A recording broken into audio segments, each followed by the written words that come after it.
दोस्तों नमस्कार, मैं हूं क्षितिज कांत और आप देख रहे हैं प्रेसमेंट टाइम्स। इस समय मैं राजधानी लखनऊ के लखनऊ विश्वविद्यालय में हूं और मेरे पीछे जो आप देख रहे हैं टैगोर लाइब्रेरी है।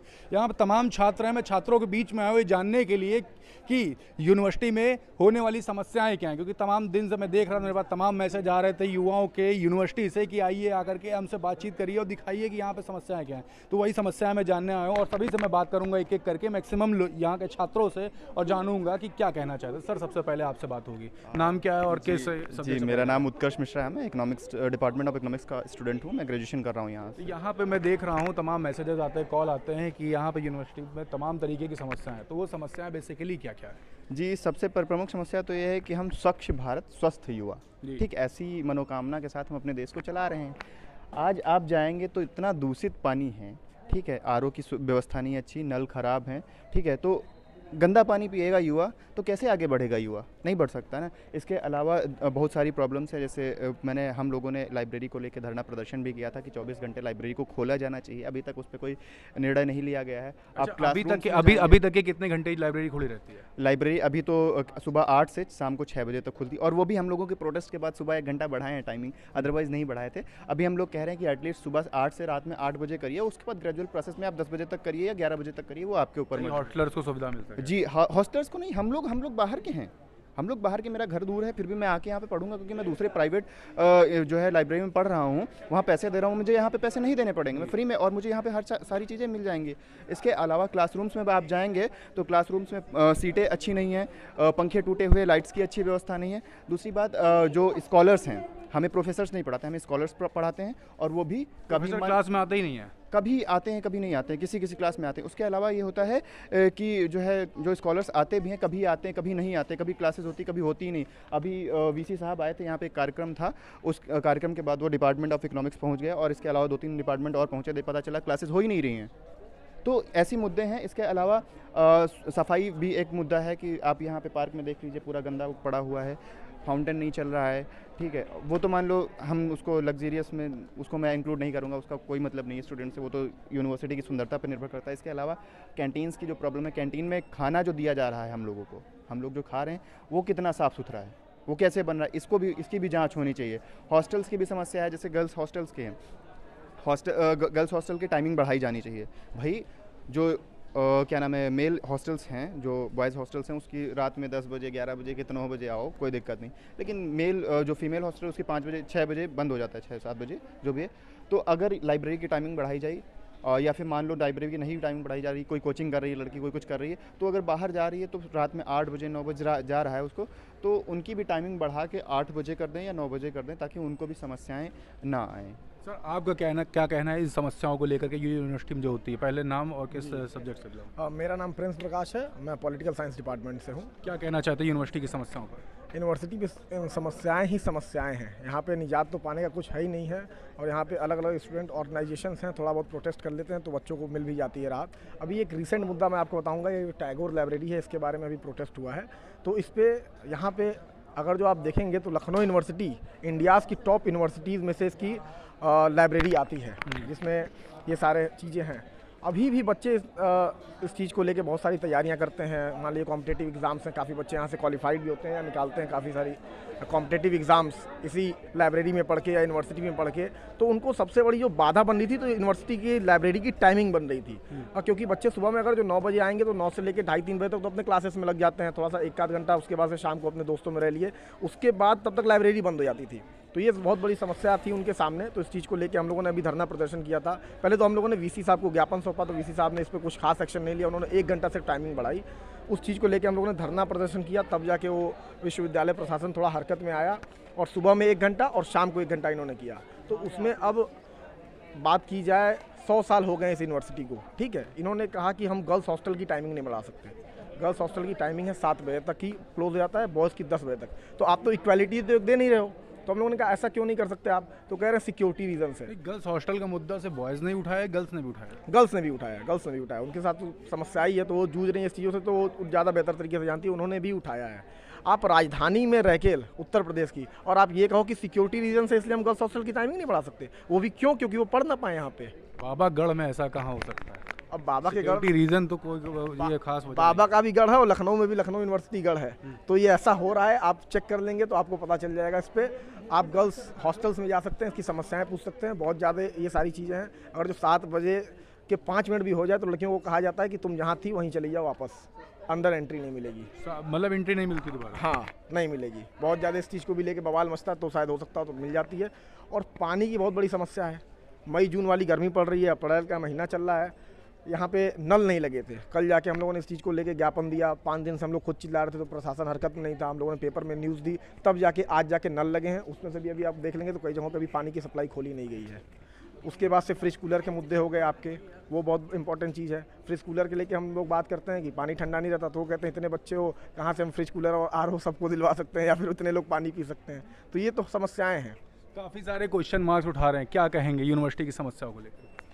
जी, यूनिवर्सिटी में समस्या है। सबसे जो यूनिवर्सिटी की बात नहीं करूँ, स्पेसिफिक जो समस्या है वो है एजुकेशन को जिस स्तर से निजीकरण किया जा रहा है नीपी द्वारा, जिस तरीके से उस शिक्षा का निजीकरण हो रहा है, बाजारू उसको बेचा जा रहा है। वो इसलिए बेचा जा रहा है ताकि जो गरीब वर्ग का छात्र है, आम छात्र है, असल में वो सब दिक्कतें झेल के आया होता है। तो अगर ज़्यादा पढ़ लेगा तो सवाल भी पूछेगा सरकार से, तो सवाल पूछेगा, इसलिए शिक्षा को बेच दो भाई। अगर 1 लाख की शिक्षा होगी तो गरीब छात्र तो नहीं पढ़ पाएगा, हम तो नहीं पढ़ पाएंगे। तो शिक्षा को अगर आप बेचेंगे तो डायरेक्टली आप अपने क्वेश्चन को साइडलाइन कर रहे हैं। सरकार ये कर रही है आज काम। जो यूथ है, एक क्वेश्चन है, यूथ एक बहुत बिजनेस कर दिया है। बिजनेस कर दिया है। स्वास्थ्य से ज़्यादा तो शिक्षा महंगा है यहाँ। हम जिस हिसाब से अब यूनिवर्सिटी पे आइए, यूनिवर्सिटी का जिस हिसाब से सेल्फ फाइनेंस कोर्सेज़ की सबसे बड़ी बात करें, डिप्लोमा कोर्सेज़ है, फार्मेसी कोर्सेज़ है, प्रोफेशनल कोर्सेज़ है, 80,000 रुपया फीस है 1 साल की। अब गरीब छात्र कहाँ से देगा भाई? ये तो अडानी अंबानी IAS IPS के बेटे देंगे, और इनफैक्ट वो पढ़ भी रहे हैं। अगर आपको फैक्ट चेक भी करना हो तो अपने कैंपस में डिप्लोमा कोर्सेज़ देखिए, कितने हायर क्लास सोसाइटी के बच्चे पढ़ रहे हैं उसमें, और कितना गरीब छात्र पढ़ रही है, आपको पता लग जाएगा डिफरेंस। तो जिस हिसाब से एजुकेशन को बेचा जा रहा है, एजुकेशन को बेचने का एक यही मोटिव है कि जो यूथ एक सबसे बड़ा सरकार के आगे क्वेश्चन मार्क का काम कर रहा है। क्वेश्चन मार्क का काम इस सेंस में कर रहा है कि बेरोजगारी हो, भूखमरी हो, आपदा आए, सरकार तमाम जितनी भी समस्याएं हैं, यूथ एकजुट होकर उसको उठाता है। और जिस तरीके की यूनिवर्सिटी है, लखनऊ यूनिवर्सिटी हो, JNU हो, जामिया हो, जिस तरीके की यूनिवर्सिटी है, ये एक डेमोक्रेटिक स्पेस का बहुत बड़ा स्रोत है। यहाँ कोई भी छात्र आके फ्रीली अपनी आवाज़ उठा सकता है, अपनी आवाज़ तमाम मुद्दों पे बुलंद कर सकता है, और ये एक डायरेक्ट क्वेश्चन करने का प्लेटफॉर्म होता है सरकार के आंखों में आंखें डाल के। तो इसी का दूसरा कॉन्ट्रारी अगर हम देखें तो छात्र संघ इसीलिए बंद किया गया है। छात्र संघ अगर नहीं बंद करते तो डायनेस्टी पॉलिटिक्स को भी टेक ओवर कौन करेगा? ताकि आवाज़ बुलंद ना करी जा आवाज़ सके। बिल्कुल छात्र संघ का नेता ही जो होता है, जो डायनेस्टी पॉलिटिक्स को क्वेश्चन करता है कि जो सत्तावाद में लोग बैठे हैं उनका बेटा क्यों आ रहा है, उनके बेटे का बेटा क्यों आ रहा है। भाई यहाँ से जो गरीब वर्ग का छात्र बना है, वो जो घिस के यहाँ से गया है, तुम उसको ना बैठा के, जो पेट्रियार्कल सोसाइटी में जो एक ट्रेंड चला आता है कि मतलब सब पुरुषों को अधिकार है, वैसे ही तुम पॉलिटिक्स में भी सब नेताओं के बेटे को अधिकार है। नेता का बेटा नेता, मंत्री का बेटा मंत्री, या गरीब का बेटा गरीब। छात्र संघ भी एक बड़ा मुद्दा है। छात्र संघ बहुत बड़ा मुद्दा है, और इसीलिए ये सब एजुकेशन से ही रिलेटेड है। छात्र संघ, छात्र नेता पहले जो होते थे वो एजुकेशन को लेके, फीस कम हो तो तब सब छात्र पढ़ेंगे, सब सवाल पूछेंगे। सेल्फ फाइनेंस कोर्सेज़ को वो हटवाते थे, तमाम नए कोर्सेज़ की मांग करते थे कि करें। टेक्निकल कोर्सेज़ इतने महंगे हो गए हैं कि अब आप अगर मैं आपको एक आंकड़ा बताता हूँ, ऑक्सफम का एक आंकड़ा है। इसमें तकरीबन जो हमारे साइंटिस्ट जो बड़े बड़े हैं वो नासा में काम करते हैं, बड़े बड़े हार्वर्ड में काम करते हैं, ऑक्सफोर्ड यूनिवर्सिटी में काम करते हैं, वहाँ के लिए पब्लिकेशंस लिखते हैं। क्यों नहीं यहाँ के लिए लिखते हैं? अच्छा, एक चीज़ मैं और जानूंगा, क्यों नहीं, जो मैं देखता हूँ जैसे जर्मनी को देख लिए, फ्रांस को, बाहर के आउटर कंट्रीज़ को मैं देखता हूँ तो वहाँ सबसे ज़्यादा नोबेल प्राइज़ जीतते हैं जीतने वाले। अपनी इंडिया में क्या कारण रहता है जो नोबेल प्राइज़ सबसे कम आता है? देखिए, कम क्या मतलब आते ही नहीं है। बात ये है, नोबेल प्राइज़ तो तब जीतेगा ना जब आप गरीब छात्र को वहाँ तक पहुँचने देंगे। देखिए, आप जब एरिस्टोटल ने कहा है जब तक आपको दर्द नहीं होगा तब तक आपको उसका पता नहीं लगेगा कि दर्द क्या होता है। बुद्धा ने भी यही सेम कहा है कि बुद्धा ने कहा है if you not in pain then you not will gain. तो ठीक है, तो जब तक जो गरीब छात्र होता है वो उस चीज़ को झेल रहा होता है, जैसे हम लोग के लिए अगर लाइब्रेरी की टाइमिंग बहुत बड़ा इशू है, ये बाकियों के लिए वो नहीं देख सकते हैं कि इशू है। जो AC सोफ़ा से बाहर आ रहा है उसके लिए लाइब्रेरी का टाइम, हम लोग पढ़ते हैं, हम लोग के लिए बहुत बड़ा इशू है कि लाइब्रेरी का टाइमिंग अगर बढ़ेगा 1 घंटा 2 घंटा तो हम उतनी में अपनी जो यूटिलाइजेशन है, पोटेंशियल है, और यूज़ कर सकते हैं 1 से 2 घंटा। तो जब आप आगे आने का मौका ही नहीं देंगे, रिसोर्सेज को जब आप डेवलप ही नहीं करेंगे, और डेवलप अगर कर भी रहे हैं तो आप उसका भी निजीकरण कर दे रहे हैं। रजिस्ट करने की कोशिश करी जा रही है। बिल्कुल बिल्कुल, हर चीज़ पे गरीबों का ही परसिस्टेंस लेवल टेस्ट किया जाता है, हर चीज़ पे, गरीब ही क्यों। और मैं आपको बता दूं, जिस तरीके से प्राइवेटाइजेशन हो रहा है, जिस तरीके से निजीकरण हो रहा है, इसमें आपकी मांग सिर्फ स्किल्ड लोगों की होगी, अनस्किल्ड नहीं। और हमारा 50 से 60% के ऊपर अनस्किल्ड की आबादी है। तो जिस तरीके का जो ये चीज़ बनाया जा रहा है विश्वविद्यालय में, तमाम मुद्दे इसलिए अवगत नहीं करा रहा हूँ कि जो बेसिक हम लोग का एजुकेशन है उसको ख़त्म किया जा रहा है। तो विश्वविद्यालय के मुद्दे हो, चाहे वो कोरिलेटेड है, एक रूट है, एजुकेशन एक रूट है, उससे ही ये सब रूट है। और बाकी साथियों ने जैसा बता दिया इस चीज़ को लेके, इसलिए मैं फोकस एजुकेशन पे कर रहा हूँ। जिस तरीके की एक लोग हमारे साथ और है। सर, आपका नाम? मेरा नाम अक्षय प्रताप सिंह है। किस डिपार्टमेंट से? हिस्ट्री और फिलॉसफी। आपसे मैं बात करूंगा यूनिवर्सिटी की समस्याओं को लेकर। इन्होंने बात करी हमसे, एजुकेशन को लेकर बात करी, ठीक है, लाइब्रेरी को लेकर बात करी, और इसके अलावा तमाम तरीके के मुद्दे रखे। आपको क्या लगता है यूनिवर्सिटी में किस तरीके की समस्याएं उत्पन्न होती है आम छात्रों के साथ, जो एक गरीब तबका है और एक अमीर तबके, मतलब दोनों सोसाइटी के स्टूडेंट्स यहाँ पे आते हैं, दोनों में क्या लगता है? यूनिवर्सिटी के 3 सबसे बड़े मुद्दे मेरे सामने हैं। पहला, फाइनेंशली फीस का, उसका मैं एग्जांपल दूंगा आपकी बार की काउंसलिंग किस तरीके से हुई है। दूसरा, यूनिवर्सिटी की कैंटीन में जो खाना मिलता है वो बहुत ही महंगा है और उसकी क्वालिटी सबसे गंदी है। और एक मुद्दा और है कि हम लोग इस धूप में जब गर्मी आती है तो बैठने के लिए कोई जगह तक नहीं मिलती कि यूनिवर्सिटी में कहाँ बैठ जाएं। अभी आप लाइब्रेरी के अंदर जाएंगे तो बैगों का ढेर लगा हुआ है, लोग लाइब्रेरी के अंदर आराम करने के लिए जाते हैं। ये तक हालत है यूनिवर्सिटी की, तुमको ये सच बता रहा हूँ। तो बात करेंगे सबसे पहले काउंसलिंग को लेकर बात करें। हाँ, फ़ीस के बात करेंगे। यूनिवर्सिटी, ये स्टेट यूनिवर्सिटी है, और अगर हम किसी प्राइवेट कॉलेज की, डिग्री कॉलेज की बात करें तो उसकी फ़ीस 5,000 से ज़्यादा भी है कि नहीं होती। लेकिन इस यूनिवर्सिटी की फ़ीस 13 से 14,000 और भी बढ़ती जाती है कोर्सेज के हिसाब से। अब की बार जो काउंसलिंग हुई है उसमें जिस बंदे ने 100 रैंकिंग लाई है, मतलब 100 के अंदर जिसकी रैंकिंग है, उसको भी सेल्फ फाइनेंस का सब्जेक्ट दिया गया है। ये एक सबसे बड़ा मुद्दा। हम लोग गए वहाँ पे एडमिशन सेल में और पूछा कि ये क्या है, कि 100 के अंदर रैंकिंग ला रहा है उसको भी आप सेल्फ फाइनेंस की सीट दे रहे हैं, उसको भी ओपन कैटेगरी में जगह नहीं मिल पा रही है। तो उन्होंने बोला कि ये सब्जेक्ट का इशू है। हमने कहा वाह भाई वाह, क्या सब्जेक्ट का इशू है। दूसरा, खाने का, हमारे वीसी सर 2 बार यूनिवर्सिटी में कैंटीन में घूम घूम के कह चुके हैं कि आप अच्छा खाना दीजिए, अच्छी क्वालिटी का दीजिए, सस्ता दीजिए। कभी खुद खाया उन्होंने? 1-2 बार वो बैठे भी, लेकिन बैठे खाया नहीं खाया भी होगा, और लेकिन उसका कोई नतीजा नहीं निकला। खाया भी होगा या खाया? अब मैंने तो नहीं देखा है, लेकिन वो कैंटीन में गए और उन्होंने बोला कि आप अच्छा खाना दीजिए, बढ़िया से दीजिए, बच्चों को परेशान है कि, लेकिन इसका कोई नतीजा नहीं निकला है। और उन्होंने एक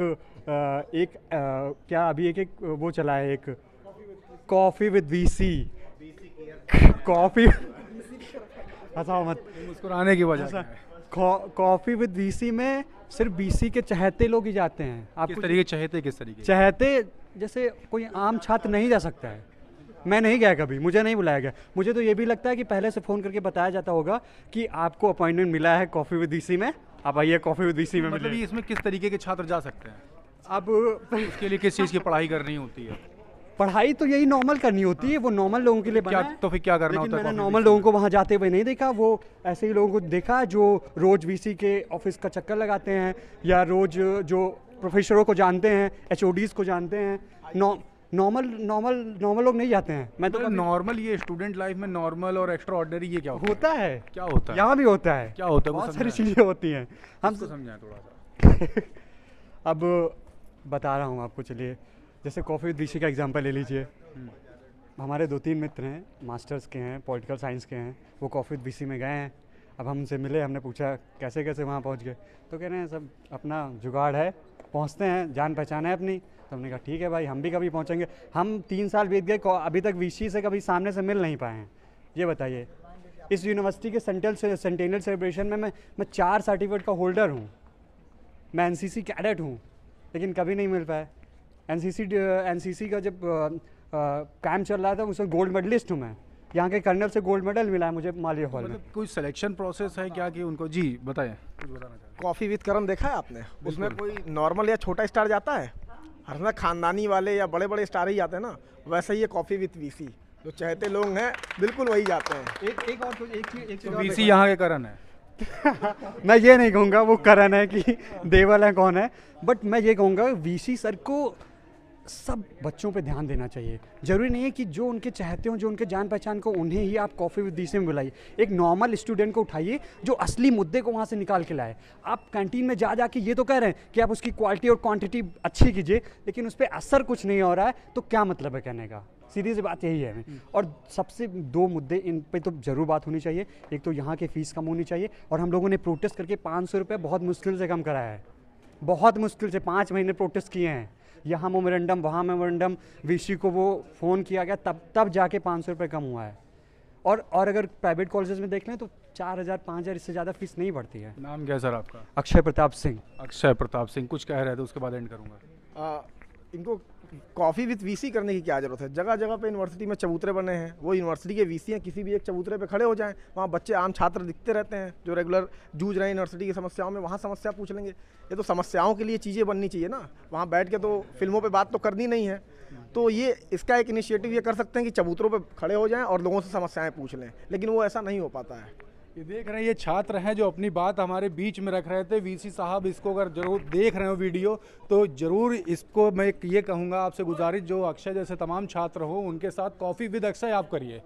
मैं हूँ क्षितिज कांत, आपको ग्राउंड की रिपोर्ट दिखाऊंगा और जो ज़मीनी मुद्दे हों उनके पास लेकर चलूँगा, और जो छात्र हैं इनके जैसे जुड़े हुए उनके पास भी चलूँगा, ज़मीनी मुद्दे उठाता रहूँगा। मैं हूँ क्षितिज कांत, कैमरा पर्सन एंटीफिक के साथ, प्रेसमेंट टाइम्स के लिए। धन्यवाद।